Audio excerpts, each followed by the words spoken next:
it was all quiet as far as the winter meetings were going out. And then in Nashville, late night, you go, oh, my God, the Yankees did it. They got Juan Soto. This feels like a perfect marriage between player and franchise. Absolutely. And here, pending free agent to be, we'll see how this plays out with respect to what they offer and how this all goes. Look, they gave up a fair amount of prospects, right? It was only a couple years ago that the Nationals ended up getting a few prospects from San Diego. I couldn't think of a better guy. I'm not just saying that because this guy's an exciting player. Yankee Stadium, left-handed hitter, free agent to be. Put him right there, but either in front or behind Judge. Lethal. I don't want to say wake-up call, but I think for the first time in like 3 seasons, we're going to see the best of Juan Soto. Yeah. I really think that this is the year, 2024, where playing in New York, and for some reason, I just get the feeling he's always wanted to wear a Yankee or a Mets uniform to play on the East Coast. He's already conquered that with the Nationals.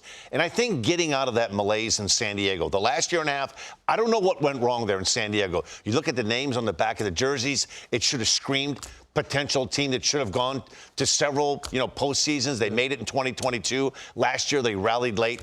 I just think he's in for one of these 35 to 40 home run seasons, hitting over 300, over 100 runs batted in. I think he's going to make the Yankees have to keep him after the year. Nice. It's fascinating because that first month of the year, he was Juan Soto, more like Juan Soso. Like, he wasn't great. And then you look at his numbers overall, out 410 on base, over 500 slug. He says 35 home runs. It could be 45 home runs at Yankee Stadium. Batting title a couple years ago with the Nats, over 350. No, look, I'm with you. And I think, players always have to get to a certain place. And I think malaise was a good word, right? Last week, we had Mo Vaughn on a show, and he talked about going from Boston to Anaheim when they were there, and just like the mindset. You can't have that in New York in this area. You know that. With respect to being on, you're accountable every day. It's the Yankees. There's a certain discipline to it, and you just fall in. I think here, and you touched on it, my experiences on the East Coast, having played for the Phillies, when you come to the ballpark, there's an accountability factor that comes every day with playing with the Phillies, the Red Sox, the Yankees, and the Mets. It just is what it is. It's a rabid fan base. It's a fan base that follows daily what's going on, good or bad. Tough. And I think, I don't want to say this is what he needs because he's a good player. He's a great player. Yeah. But I think this is going to throw him into fifth gear, and it's going to put him into that stratosphere when we talk about him, about being one of the game's top players. At just 25 years of age, a 3-time All-Star, 4-time Silver Slugger, formally introduced in New York Yankees media, Soto was beaming. He's just great, more than excited to be right here, to be in the spot that I am. He's really excited to see this organization and try to be part of it for the next season. I'm more than excited to go from one team that has a chance to win a championship to another one. But definitely it's going to be the same mindset, and it's been the same mindset since 2018 when I get to the league, at least. Winning. That's all I care about. I come to the field thinking about winning every day, and that's what I wanted to do. I get a little taste of it in 2019. We win the World Series and everything. It was a great feeling, and I want to try to do it again. I think that was my mindset, and that's been my mindset since day one. Certainly he's composed and poised beyond his years. Brian Hoke, who asked the second question on that Zoom, Juan Soto, a potential extension with the Yankees. They know where to call and who to talk to. Scott Boras' agent was, of course, on the call as well. So we'll see. Final year of his deal. Of course, Soto memorably turned down $440 million, 15 years for the Washington Nationals. Zach, you remember you called the game in 2022 with Soto. What stood out to you? Right before he was traded, and I remember the trainer, Paul Lessard of the Nationals, said, you ought to go down and watch this guy hit during batting practice. You hear players talk about it just has a different sound off the bat. Yeah. And then I've been around baseball, big league baseball, since 1986, and I'm telling you, this guy hits the ball as hard as anybody, and I've been removed from it. 2003, my last year being every day on the field. But when you get down on the field, and I stood behind the batting cage, he could put on a clinic hitting the ball to left field. I mean, the hardest line drives you've ever seen. And he put on an exhibition in the last round of batting practice, 5 swings, 5 home runs, straight left field, opposite power, like they were hit off of a right-handed pull hitter. I mean, he has incredible hand strength, incredible bat speed. I think this year, 2024, we are going to start talking about him again as one of the truly great players in the game. And I think, Dan, what I appreciate watching him, and that's awesome. It's a different sound when you have a guy like a Soto, or I'm thinking I play with Mike Piazza and you BP, and it just sounds different.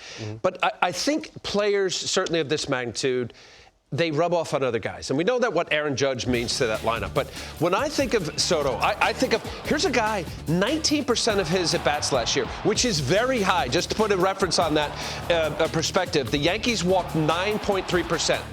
More than double, or right at double, he's walk. So I think when you're in a lineup, and this lineup could be, wow, right? I mean, this is, we're speculating here, but as far as getting to the lefty-righty combo of Aaron Judge and Juan Soto, I think about in the heyday of the Red Sox when you had to go up there with Big Papi and Manny Ramirez. That was really, really tough to navigate, no matter lefty or righty.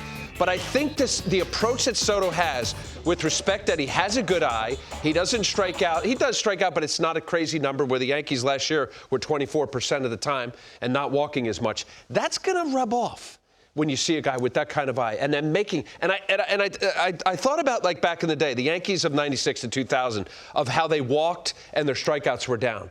And it used to be a grind. You go into there, especially old Yankee Stadium, like every single guy, start with Jeter, get to O'Neill, get to Tino, get to Bernie. It was like, oh my God, you're 3 innings scoreless, but you feel like you've thrown 1,000 pitches. And you always felt like the 7th, 8th, and 9th inning, there were like 8 outs to get 3 outs. It was like that lineup never stopped. And I think what's going to be key for the Yankees, 2 guys, if LeMahieu and Rizzo come back. LeMahieu was really good the last 4 or 5 weeks of the season. Rizzo, after he ran that collision at first base, if those 2 guys come back, the top and the back end of that middle part of the order, there's going to be nowhere to hide. And nowhere to hide means you got to pitch to Soto. Yes. You have to pitch to Judge. It could be murder. We talk a lot about that Dodgers lineup now, but this Yankee lineup, if Rizzo and LeMahieu come back, they don't have to be great. Just be what they are in the back of their baseball cards. Yankees are going to score a bunch of runs. Last thought before we move on. One of the few weaknesses of Soto's game, Al, is his defense. Minus 16 outs above average. Level of concern. Judge in center, coming off a major injury. Verdugo in left, Soto in right. Yeah, so Yankee Stadium, short porch. I think right field will be forgiving because there's not much room to go. Yeah. So therefore, your back is literally against the wall there. So you're going to get a lot of, 325-foot, 335-foot home runs. Look, I like what you said, Dan. Like, first of all, he looked great. Like, right? Oh my God! Like, you talk about, so be in shape. You're going to be on edge, even though he is facing free agency. You're in New York. The press is different. We watched, some of with respect to the Zoom, and there's a ton of writers and media that's covering it. You play a little differently when the heat's on a little bit. Yeah. He's more than capable, and he's more than athletic, no doubt. I think this is his chance to hit kind of the reboot button, to show everybody, like, hey, we talk about Ohtani, we talk about Trout, we talk about Tatis Jr., all these really good, exciting young players, and he's kind of been the forgotten guy the last 2 or 3 years. He's going to be front and center, and I think he's going to be relishing being front and center. I think he's going to have a monster year.